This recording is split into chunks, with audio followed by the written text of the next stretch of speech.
The most important component of creating your own style in photography is color, and it's also what takes the most amount of time when editing, and it's also what I've spent the last 7 years really focusing on mastering. So I teach people how to find their style in Lightroom so you can give your style to your photos, because what a style does, it gives a lot of energy to your photos. You're going to start to be able to enhance the emotions you want to portray if you know color well. So this video we're going to go over tips and tricks on how to improve your colors in your photos, the different color techniques you can use in your image to pull out colors, make the colors more appealing, and then also colors in a feed as well. I treat it a little bit differently because that's the end goal, to get really cohesive feeds your own style and be able to work with color and with intent, because you've probably got a vision in your head. Over 300 Lightroom tutorials now.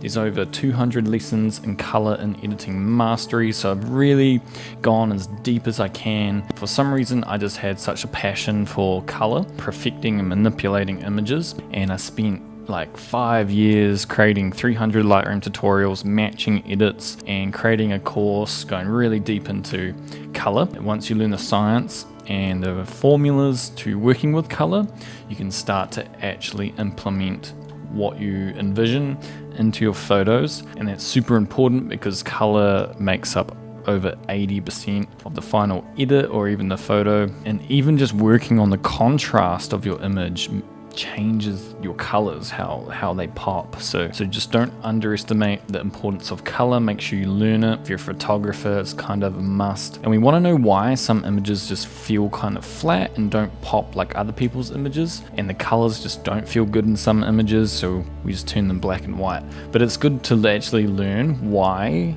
I feel like this image looks better in black and white, rather than just going off your feelings and your gut. There's actually reasoning and science. So we'll just start off with lots of examples. We'll get into practical tips later on, but we're just talking examples at the moment. So wedding photographers usually go for warmer colors because it gives off very happier, brighter emotions, like orange, and just warmth in general gives happier, brighter emotion. So Kelly Taylor, Marcella, Jolanda, kinda. These are really warm edits that they're wedding photographers. They give off a really warm feeling to photography. Some are slightly muted, so the brightness and saturation of your colors also plays a really big role in the type of emotion you want to portray. But not all weddings are really warm. There's quite a few that go for blue, and this can give a really elegant, calm feeling to the photos, a bit of a luxury feeling as well. Fine art feeling is I feel a lot from these bluer toned photographers. But there's all sorts of emotions that happen on a wedding day. So some go for a very black and yellow kind of color tone. Black is quite often like luxury. A lot of people dress up for a wedding. It's quite an event. So black and white, or just not much color, can be also a very good color palette to go for. There's so many different emotions and how people view a wedding, so there's quite a few different approaches, but I'd say most of the time people are going for the warm look. It's not just about the color you choose, it's the saturation and luminance, so how saturated it is and how bright it is. So Marcella goes for like a bit more of a muted, darker tone than Kelly Taylor, for example. Kelly Taylor is a little bit more bright and vibrant and filmic. She shoots probably a bit more film. Jolanda is even darker, underexposed, more desaturated. So just the tones of these colors also play a really big role. So landscapes is also quite a few color palettes people go for. So Carl Volgers, for example, he goes for really warm tones. His photos are extra dramatic, strong, and really, they're quite epic. And I think warm tones really make them a bit more epic and big and pop a bit more. Where I personally, for landscapes, I quite like blue tones. So I think Ricardo does a really good job of blue and green. It's a very, very natural tone for landscapes, for natural environments. Same with warm tones, but I think even more so green and blue tones. So green and blue will give a much more relaxed feeling, calmer feeling to your landscape photos. So I think if you just look at these two feeds, you can feel Ricardo's a lot more calming than Kyle's. Kyle's is a bit more dramatic and really pops and is a bit more intense. And a lot of that's down to the colors, like because we got warm and cold colors. Cold colors on the color wheel is calming. Warm colors are intense and vibrant. Yeah, it really changes the feeling to the landscape. Same with Robin, he goes for warmer tones, but quite a bit of a complementary split. So highlights or mid-tones are warm, and then the shadows are extra blue. So if you have a really shady shot, it's going to come off extra blue, and then we'll get into how that affects your whole feed. Because it's okay, say your style is very warm, but then you have a blue shot, it's gonna throw off your style. Like it's shot in ice or very cloudy, or the image naturally is blue. So how on earth are you going to get these warm tones to come across in these images? So that's when you want to kind of start to think about your whole feed in general. And it is okay to drop in a blue photo, because that's going to complement your warmer tones. If they're in the right hue, they're complementary in the color wheel, these blues, it's not going to upset your feed. It's only going to complement your feed and balance out if it's the right hue of blue. Kiara is another one that does really nice blue tones. So blue is more calming, especially when it's shot in nature. And then she also enhances the calming feeling by having quite flat contrast, faded out flat contrast. So she's using contrast and color. In like less contrast, there's not going to be as much punch in your image, but it gives off it's a nice complement to the cooler tones. So another example of color is film. So film has exceptional colors, and it takes on the colors of its environment. So if you shoot with a lot of green, there's going to be a green cast to a lot of things. Film looks really great. It gives quite a bit of a nostalgic feeling. It definitely has an energy that just isn't captured in digital. It just inherently feels more nostalgic. So there's quite a few guest editors that are teaching the film. Like there's Dean, Cam, Kelly Taylor to an extent, matching digitals to film. And I always find the best guest editors that I've got in the course, turns out that they shoot both film and digital. So film, almost never see images more natural looking in terms of color and true to life. So these photographers have spent a long time perfecting their craft of matching these film colors to their digital photos. That's how they get such exceptional edits to their digitals. Because I want everything when I'm actually taking pictures to feel very true to the moment. I want the colors also to match that, where everything is very true to color. The lighting is not too bright or too dark. I just want the style to feel like the way that your eye saw it, basically. So a big problem for most people is that they don't have a style yet. They don't know where to start with the editing. So what you want to do is just enhance the colors already in your image. So here's one of my favorite photographers. We've done like heaps of free tutorials on YouTube with him before. He brings out the natural colors in the image. So if you look at his Instagram, he's focusing on the color that's naturally in the photo. But if there's warm tones, he's enhancing the warm tones. If there's blue tones, he's enhancing the blues. If there's greens, he's bringing out the greens. So that's a combination of the split toning and the curves, really just trying to bring in the temperature sliders and tints, really focusing on just making these colors look extra. Okay, so let's get into some practical tips on how to work with color. We'll start off quite simple, but then we'll probably get too advanced for most people. I'll try to explain how color actually works and all the tools, how they interlink together. So no matter what your style is, your color palette, you're gonna have cool tones and warmer tones.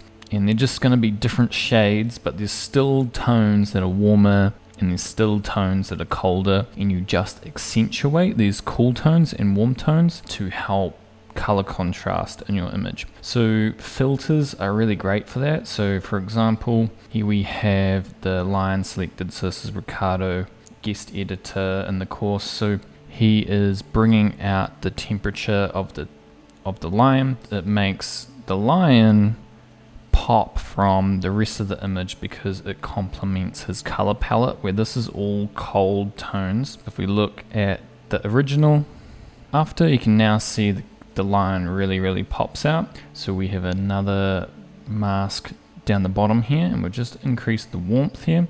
So this brings out all the warmth, or just more of these tones, all the warm tones. And Mitchell has a very strong warm and blue split. And yet again, we have another one here over the subject, bringing out all the warm tones in the subject. And then we have a lot of blue in the split toning. So we make the image blue, but then we keep the subject warm, and it creates color contrast. And therefore the subject pops a lot more. Okay, here's another one from Mitchell. So we have light coming through up here. So we've got a mask, and we've got the mask here. And with the mask, we just make the rays to try to give more of a vibrant ray feeling. I'm going to bring up the warmth, and the light shines through, complementing all these blues down here, because he also goes for really blue shadows. And then what we've done with the mask is we've just erased with a brush these branches, so we're only affecting the light behind these branches. Okay, so this image, we've got blues in the background, and then the subject here. So subject skin tone is always in the orange spectrum.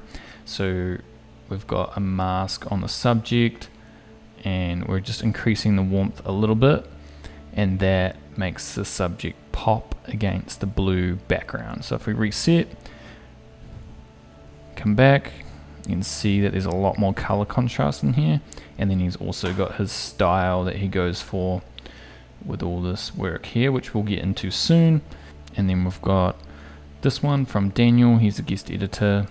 So down here we're decreasing just to bring out more blues, to emphasize what is going on down here, to emphasize the foreground and all the ice there. Okay, here's another one with the filter up here. So this is Gabriel's image.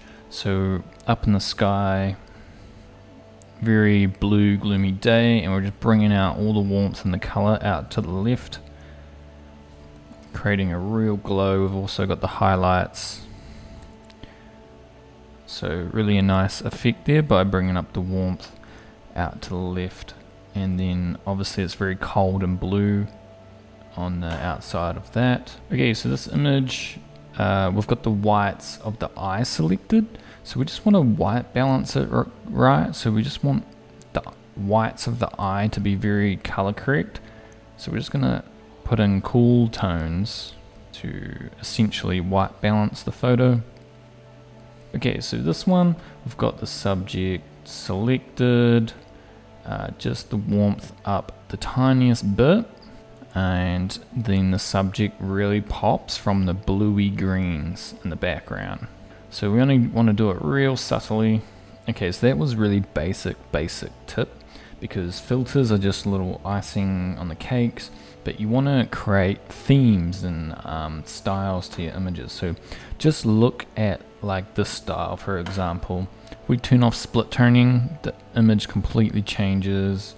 If we turn off curves, the image completely changes. If we reset the white balance, it's completely changes. So all these tools are majorly working against each other, with each other. So what we want to do, like we said, bring out the natural colors in the image. So this is obviously, it should be blue. So what we've done is we have added in a lot of blue here and a little bit of green in the mids, but mostly it's still quite a bit of a blue. It's green. So you could do this to any image to get to pull out the natural, exaggerate the natural tones, a lot like what film does. So we're adding in a lot of blue to bring out the natural blues, and then even in the mids. So if we reset these, so after you've added in the natural tones and the split toning, you're gonna want to make sure your skin tones are correct. So this is reset now, and if I go back, I had to slide these really orange, because when you add green, we don't want the skin tones to go too green.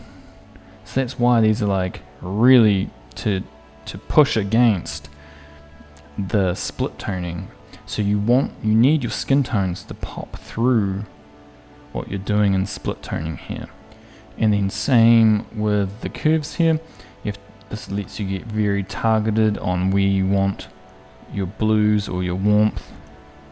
So in this particular image we have a lot of cyan getting pulled in, because that's the color tone we want to pull out in this image.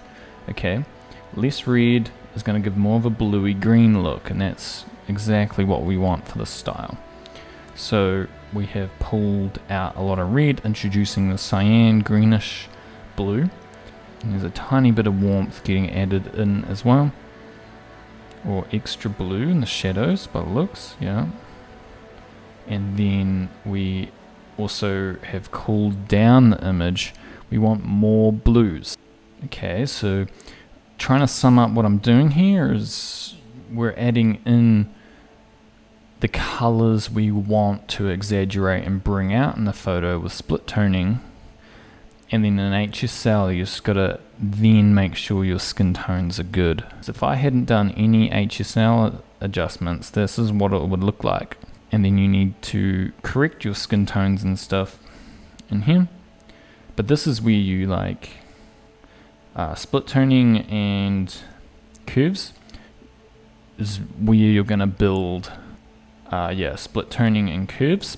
Combining them is the color palette. And I wouldn't say HSL is like a color palette, it's more like corrections, fine-tuning things. So here's another example, just really bringing out the blues here. Turn off lots of blues, and then we've got to, after we add in all those blues, we've then got to figure out how to make the skin tones look natural with HSL. So yeah, in this example, that lots of greens, lots of deep blues. Bring it back. So we want to bring out all the blues that are meant to be in this image. So lots of green, lots of blue, and then we've got to make sure the skin tone is good, and also bring in some of those natural bluey greens with the curves here, and then cooling down the image because originally it was very warm. Bring it down, looks more white balanced, and reset. You can see how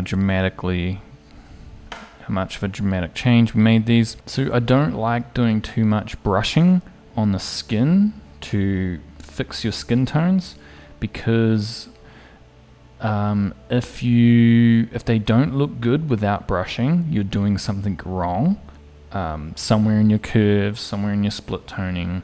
So you don't want to have to rely on painting your skin tones better with, say, select subject, and they would go about fixing skin tones warmer, more purple, which is okay.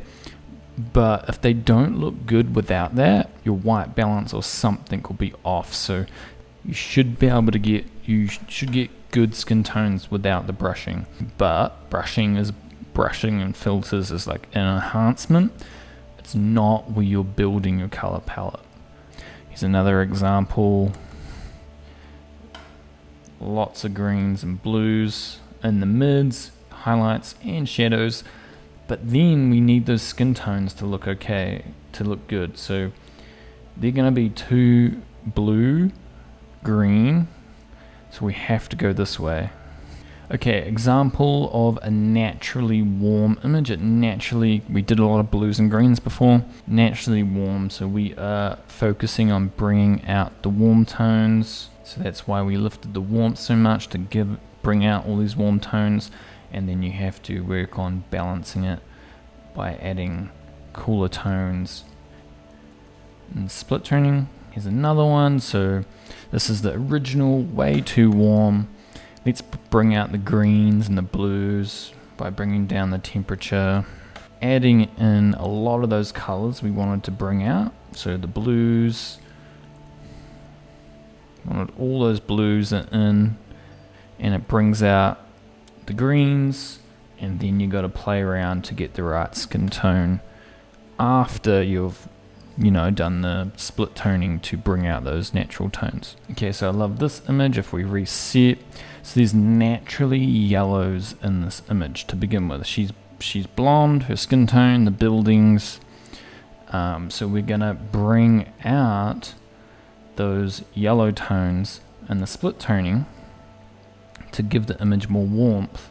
And then I can't go into curves right now, but we added in more warmth in the mids with curves, and after you've added in the colors that you want to, the natural tones in your image, then you go in and make sure you've got your skin tone right. So if we just went default, the skin tone still looks good, but I think we slightly improved it with some adjustments there. So in this one we wanted to bring out the yellows, and we did a good job of doing that. Made it more warm. The colors is a big reason why I like this image. Okay, so I love this image. If we reset, it's obviously really warm, really awesome image. And then what we did is we just increased the warmth a little bit because we want this image to be about the warmth. That's the natural tone that really makes this image interesting. So that's why we increased the warmth here. But sometimes increasing the warmth might just make your image look unnatural. So that's why you want to understand the curves and the color grading, the split toning, to then balance it so it's not overwhelming. You're not bringing out these original tones too much to the point where it looks unnatural. And then Josh Ball's a guest editor, so he does, if you're not sure what to do, just do a complementary split of warm and cold tones. So here we have just shadows, warm, highlights, cold, and it just gives nice color contrast to the image. Want to make sure her shirt doesn't get too blue, and then we're bringing out all these nice rich tones. But we need the blue highlights just to neutralize the whites in her shirt, because it should be pretty white balanced. So it's closer to white. Looks good. So this is pretty advanced, and it's next to impossible to recreate these edits without knowing what you're doing. That's why I've asked the guest editors for the preset raw image and step-by-step instructions. That's how I'm improving my editing myself nowadays, because even though I can recreate a lot of these people's images, it's still pretty hard because all these tools are so interwoven with each other. So it's taken me like 7 years of just focusing nothing but Lightroom to figure this sort of stuff out, how to make all these tools work together, which ones you focus on to balance tones and so on, to create color palettes, cohesive color palettes, and consistent edits and natural looking images. So if you want to learn color, curves are by far the most important tool, most powerful tool, most helpful tool in Lightroom. They're not very beginner friendly, but every single guest editor uses the curves to build out their color palette. So placing colors, pulling colors out, the curves are just extremely important in building these color palettes, because I invite guest editors that have really nice cohesive feeds, and they're all building their color palettes with the curves. There's only one guest editor, and that was Emma, that was not using the curves to build out her color palette and was using split toning, which I found really interesting. So like masks and stuff like that can be nice touches to the colors and for your photos, nice enhancements, but they're not the foundation. And curves are really the foundation. They're the palette that gets put onto your images. Masking, little adjustments, these are just little enhancements. So you have to understand the curves if you want to learn color palettes and creating themes throughout your images. But what's most important is skin tones becoming before everything. If your skin tones are off, there's just no point trying to make your whole image better colors. So that's where placement of colors is really important to target those skin tones. Some guest editors have used masking to really isolate skin tones. Some have used calibration, and then Emma did a really good job. I was impressed with the amount of pinks. There's just more range of colors. You want a really strong range of colors for the skin tones. So you want almost every shade. You want the pinks, you want the reds, you want the oranges, you want the yellows. And you don't just want skin tone to be 1 or 2. You want like all 5 of the natural colors found in people's skin tones, like magenta, all that, and the lips. The more colors, the better. And I think film does that best, but we want to do that in Lightroom digitally. Very insightful from Kelly and Emma, wedding photographers. They deal so much with skin tones, so they really know what they're doing.